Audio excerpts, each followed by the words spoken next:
Sa simula ng pelikula, isang lalaking nagngangalang Day ang nagising na nakahiga sa isang drained swimming pool. Marami siyang sugat sa buong katawan. Tinitigil niya ang palad niya na malubha rin itong nasugatan. Habang nakatingin si Day sa ibaba, nakita niya ang isang buwaya na nangangagat sa kanyang binti. Nagpupumiglas ang dalawa, ngunit nagawa ni Day na sipay ng hayop sa kanyang paa. Kinaladkad niya ang sarili palayo sa buwaya at ilang beses na hinampes ng balde ang ulo nito. Tumahol ang asong nakadina sa labas ng pool habang pinapanood ang kaguluhan. Tumalikod ang buwaya at iniwan mag-isa si Day.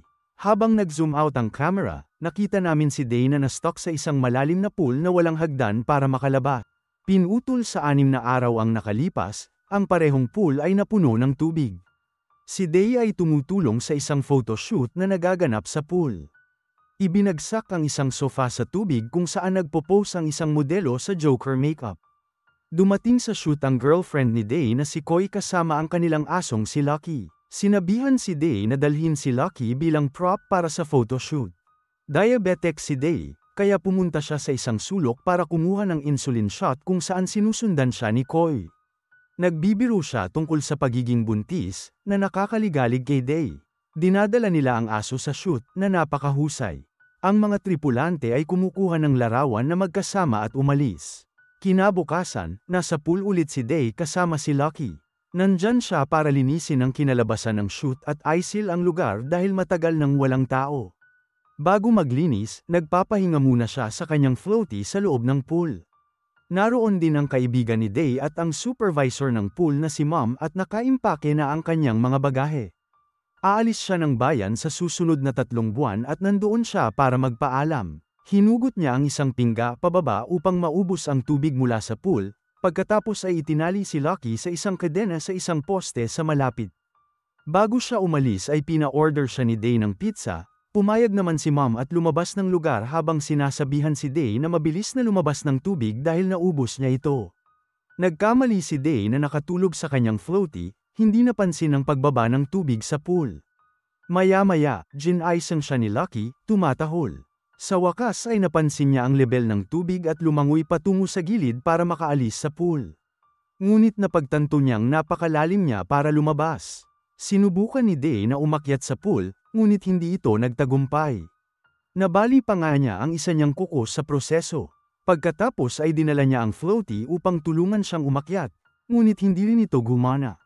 Sumigaw siya para humingi ng tulong, ngunit nag-zoom out ang camera upang ipakita sa amin na walang tao sa paligid. Nasa gilid lang ng swimming pool ang cellphone ni Day, bigla itong nag-vibrate at gumagalaw patungo sa gilid. Masayang hinihintay ng araw na mahulog ito, handang seluhin ito, ngunit sa sandaling iyon ay napadpad si Lucky sa pool at sumabit sa gilid nito sa pamamagitan ng tali. Lumalangoy si Day patungo sa kabilang gilid at tinulungang makabangon si Lucky sa tulong ng floaty. Nahulog ang kanyang telepono, ngunit ibinaba ng charger. Mabilis na nagmamadali ang araw para kunin ito, ngunit bumaba na ang lebel ng tubig. Habang sinusubukan niyang abutin ang telepono, nahulog ito sa tubig at tumigil sa paggana. Pagkatapos ay plano ni Day na ihinto ang karagdagang pag-drain ng tubig sa pamamagitan ng pagtakip sa bentilasyon ng paagusan ng kanyang damit. Pagpasok pa lang niya sa tubig para gawin yun, may dumating na delivery boy para ihatid sa kanya ang kanyang pizza. Lamingga-lingga siya sa paligid at wala siyang nakikitang tao. Pagkatapos, tinawagan ng bata si Mayem para tanungin kung ano ang dapat niyang gawin. Pinayuhan ni Mayem ang lalaki na itago ang pizza doon at umalis. Samantala, ang sinturo ni Day ay dumikit sa bentilasyon. Bago siya makalabas sa tubig, umalis na ang delivery man. Naniniwala pa rin si Day na may darating para maghanap sa kanya. Nang hindi nag-iisip tungkol dito, muli siyang nakatulog sa kanyang lutang. Maya-maya, dumating si Koi sa pool at hindi niya napansin ang lebel ng tubig. Sumakay siya sa isang platform at handang tumalon sa pool nang magising si Day at hilingin sa kanya na huminto. Isang nagulat na Koi ang nadulas mula sa platform, natama ng kanyang ulo at nahulog sa pool. Nang ilabas siya ni Day, wala siyang malay. Inihiga niya siya sa floaty at ginamit ang robe para pigilan ang pagdurugo ng kanyang ulo. Gabi na ngayon at delikadong bumaba na ang lebel ng tubig. Wala pang tumulong sa kanila. Sinubukan ni Day na siyasatin ang mga sugat ni Koi at nakita niya ang isang tipak ng laman nito sa kanyang mga kamay. Sa sandaling yun, nagsimulang tumahol ng malakas si Lucky.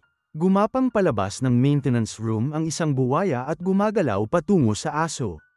Napansin ni Day ang nilalang at pinakiusapan si Lucky na huwag nang tumahol.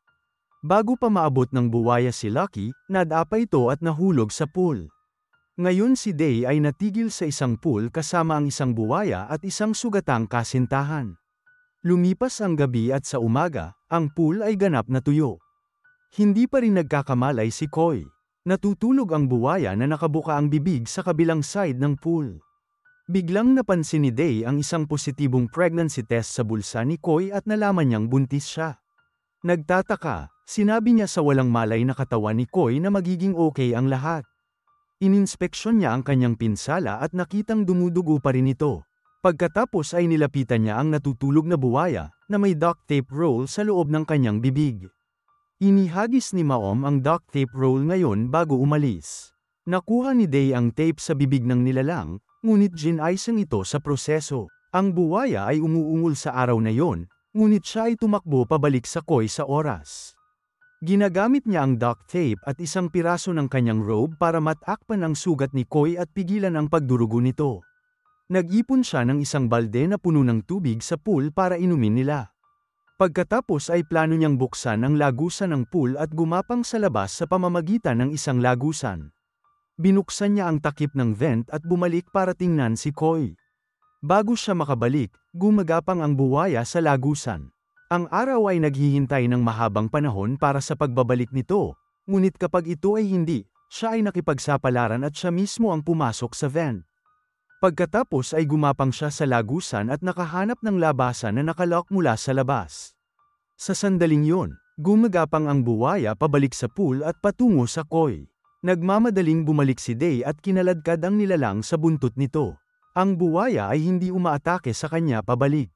Sa wakas ay nagkamalay na si Koi at tinawag si Day. Sinabi niya kay Day ang tungkol sa pagbubuntis habang nananatili ito sa tabi niya. Gabi na ngayon. Nagpapahinga si Koi sa sofa na ginamit para sa photoshoot. Napansin ni Day si Lucky na kumakain ng pizza sa labas. Inihagis ng aso ang kahon ng pizza sa pool para sa kanyang mga may-ari. Sa wakas kumain sina Day at Koi sa unang pagkakataon sa loob ng 3 araw. Sa ika-4 na araw, naubusan sila ng tubig na maiinom. Nawala ng malay ang araw at nananatiling ganoon buong araw. Nagigising siya sa gabi na nakatingin sa kanya si Koi. Tinanong siya ni Day kung binigyan siya ng problema ng buwaya. Sumagot si Koi na ang buwaya ay isang babaeng nangingitlog sa araw. Nagsisimulang umulan, na nagbibigay sa mag-asawa ng pagkakataong makaipon ng mas maraming tubig. Kinaumagahan, ang buwaya ay tumungo sa isang araw na natutulog, ngunit nahulog sa butas bago makarating sa kanya. Tinulak ni Day ang nilalang sa loob at tinatakpan ang vent. Pagkatapos, sinubukan ng dalawa na simulan ng apoy gamit ang mga piraso ng tuyong damo at mga baso sa araw. Pinakuluan nila ang mga itlog ng buwaya at nilalamon ang mga ito. Sa gabi, inimount ng dalawa ang sofa at sumampa sa ibabaw nito sa pagtatangkang makatakas, ngunit hindi nila maabot ang tuktok. Magkasama silang nakaupo, nag-uusap tungkol sa iba't ibang bagay, nang ihayag ni Day na gusto niyang ipalaglag si Koi, kung nabuntis ito. Isang malungkot na Koi ang sumampal sa araw habang sinusubukan niyang aliwin siya. Alam nila na hindi sila makakaligtas sa araw para sa isa pang araw. Kinabukasan, binuksan nila ang vent at bumalik ang buwaya sa pool. Mabilis na pumasok si Koi habang papunta ang buwaya sa mga itlog nito. Nang makitang ninakaw ang itlog nito, sinalakay nito si Day. Ngunit nagawa ni Day na makatakas sa lagusan at isara ito bago pa siya makuha ng nilalang. Ilang araw nang walang iniksyon ng insulin at nagkakasakit si Day. Nakita nila ang isang insulin injection na inilagay ni Mayim sa isang mesa malapit sa pamamagitan ng vent. Sinusubukan ni Day na gumamit ng isang string ng wire upang mailagay ang iniksyon malapit sa kanila. Ngunit sa halip, ito ay nahuhulog at naputol. Ang mag-asawa ay umiiyak ng walang kabuluhan, na walang paraan. Pagkatapos ay napansin ni Day ang kanyang kaso ng insulin sa sahig. Sa lumabas, aksidenteng naihulog ito ni Mayim sa vent sa huling pagkakataon na naroon siya. Tinuturok niya ang sarili ng gamot. Maya-maya, napansin ng dalawa ang isang parachute na lumilipad sa ibabaw ng pool. Hiniling ni Day kay Koy na gumamit ng bar aisles upang isara ang pasukan ng lagusan at lumabas upang humingi ng tulong sa kanyang sarili. Dahil sa malakas na hangin, nahulog sa pool ang isang wired na hanger ng damit. Sinubukan ni Day na gamitin ito para umakyat at masaya siya kapag hawak ng wire ang kanyang timbang. Nasugatan ang kanyang mga palad, ngunit hindi siya tumitigil sa pag-akyat. Nang malapit na siyang maabot ang tuktok, ang alambre ay natanggal kaya napaatras siya. Isang araw na nasugatan ay nawala ng malay. Nagising siya sa day 6 at tinitingnan ang nasugatan niyang palad. Pareho sa pinakaunang eksena sa pelikula, kinaladkad ng buwaya si Day sa kanyang mga paa. Nagawa niyang palayain ang sarili at gumapang sa sofa, ngunit nasaktan ang kanyang binti. Sa gabi, nagsisimula ang ulan. Dahil nakaharang ang tunnel, ang lugar na kinaroroonan ng Koy ay nagsisimulang bumaha. Kinapa niya ang bar aisles para tawagan si Day pabalik. Narinig siya ni Day at gumapang pabalik sa tunnel. Sa pagkakataong ito, nagpasya siyang pumunta sa kabilang dulo ng tunnel at humanap din ng vent doon.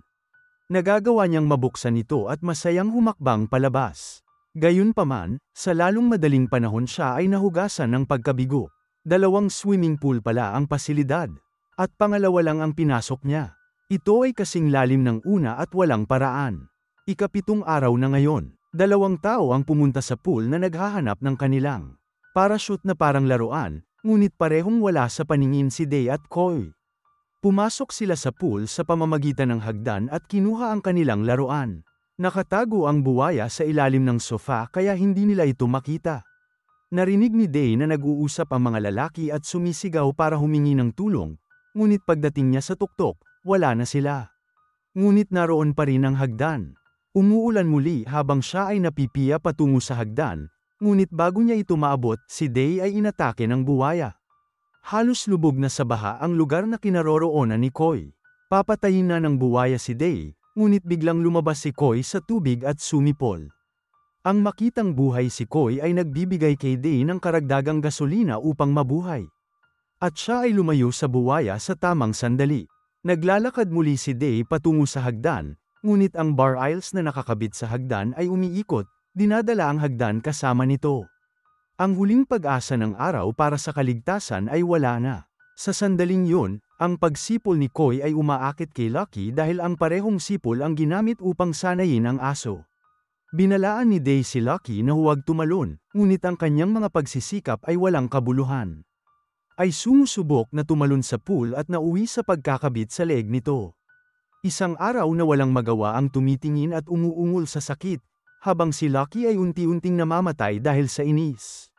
Pagkatapos ay nawalan ng gana si Day, at sa sobrang galit, sa wakas ay napatay niya ang buwaya sa pamamagitan ng pagsaksak nito sa pamamagitan ng paghila. Si Day ay naiwang wasak pagkatapos ng engkwentro, ngunit kailangan pa niyang iligtas si Koy. Nag-iipon siya ng maraming lakas ng loob at ginagawa ang hindi maisip sa pamamagitan ng pag-akyat sa swimming pool gamit ang patay na si Lucky at ang kanyang kadena. Araw ay sa wakas sa labas ng pool pagkatapos ng 7 araw ng pakikibaka. Mabilis siyang pumunta sa vent kung nasaan si Koy at nakita niyang puno ito ng tubig. Nakahanap siya ng malaking tubo sa malapit at sinubukang buksan ang vent, ngunit nang bumukas ito, nawalan siya ng balanse at halos mahulog sa parehong pool. Sa kabutihang palad, nakakabit siya sa gilid at ginagamit ang kanyang lubos na kalooban para umakyat. Pagkatapos ay mabilis siyang sumisid at inilabas ang isang Koy na walang malay. Sa una, tila patay na si Koy, ngunit pagkatapos ng pagbibigay ng CPR at maraming pagsisikap, sa wakas ay nailigtas niya ito. Natapos ang pelikula nang magkayakap ang dalawa. Mag-subscribe para sa higit pang mga video tulad nito. I-on ang mga notification at mag-iwan ng like para matulungan ang channel na lumabas. Salamat sa panunood.